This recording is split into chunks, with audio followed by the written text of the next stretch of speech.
Good day everyone. So hi, my name is Diana Erbilio.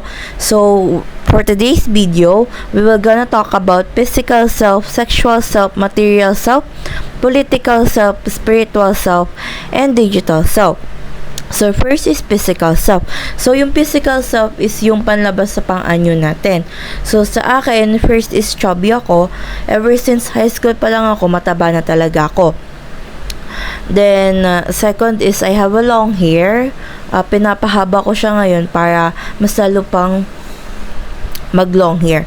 Then, third is I have a fair skin. Hindi ako ganun kaputi, hindi rin ganun kaitim. Then, fourth is I have a short height, pero di ako ganun kaliit, di rin ganun katangkad. So, yun yung physical self ko. Madami pa yan, pero hindi ko na masyadong pag-uusapan pa. Pero overall, since chubby ako, insecure na talaga ako doon ever since pa lang. Then next is sexual self. So, sexual self. So, yung sex ko is I am born biologically with a woman genetical. So, babae ako nung pinanganak ako. Pero, my sexuality is bisexual kasi nagkagusto ako sa babae last year lang. Which is recently lang din, pero ngayon, lalaki na ulit yung gusto ko. Pero, na-attract ako sa babae, kaya bisexual yung sexuality ko. Next is material self. So, sa material self, may different aspect ako ng material self. Yung body ko, yung katawan ko is part of myself. Yung clothes, define what kind of color I like, or yung preference style ko, then family, then home. Then other than that, mahilig ako mag-collect ng mga anime keychains. So kapag nakita mo may anime keychains ako, ibig sabihin mahilig ako manood ng mga animes. Then other than that, meron akong stuffed toy dito. So mahilig ako mag-collect nitong mga stuffed toys. Ito is regalo lang sa akin to nung 18th birthday ko ng ninong ko nung ngayong February lang. And ever since, hindi ko siya tinago. Nasa tabi ko lang siya kasi mahilig talaga ako sa stuffed toys. So, I like to give myself with things like, yung pagbili ng anime keychains, yung mga ganon. And once na binigyan ako ng regalo is, ikikip ko na siya. Like, may sentimental value na siya sa akin. So, yun yung material self. So, next is spiritual self. So, spiritual self.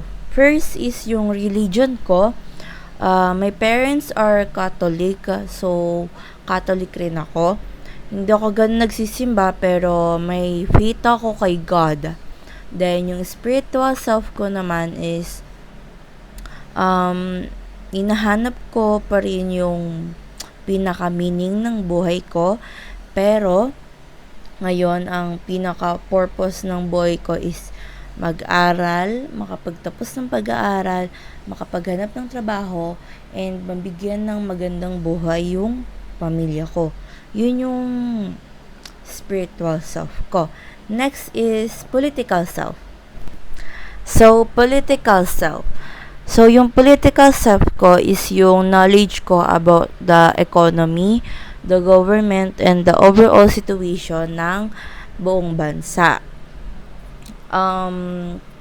Also, part ng political self ko is yung karapatan ko na bumoto sa mga susunod pa na eleksyon since I am 18 na. So, may karapatan na ako.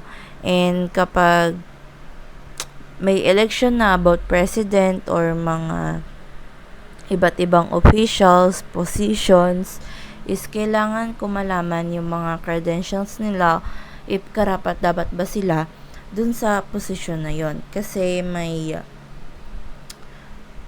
care ako dun sa mangyayari sa ating bansa. So, gusto ko makasigurado na yung presidente ay gagawa niya ng paraan yung mga sitwasyon natin ngayon sa ating bansa. So, yun yung political stuff. Next is material stuff. Yun na yung pinakalas. So, digital self naman. Ito na yung pinakalas. Sa digital self, kung ano ko sa totoong buhay, ganun din yung pinapakita ko, ganun din yung pagtrato ko sa mga tao sa social media, sa through text. So, sa Facebook ko, kung gaano ako kaingay dati, gano'n na din kaingay yung Facebook ko. Like, puro tad ako ng shared post kada minuto. Pero ngayon, kung gaano ako tahimik ngayon, gano'n na din tahimik yung Facebook ko. Hindi na ako masyado nag-shared post ngayon. Madalang na lang. Isang beses kada isang araw na lang. So, yun lahat yung aspect ng self ko. So, yun na yung pinaka-last, and thank you for listening. I hope you have a good day. Bye!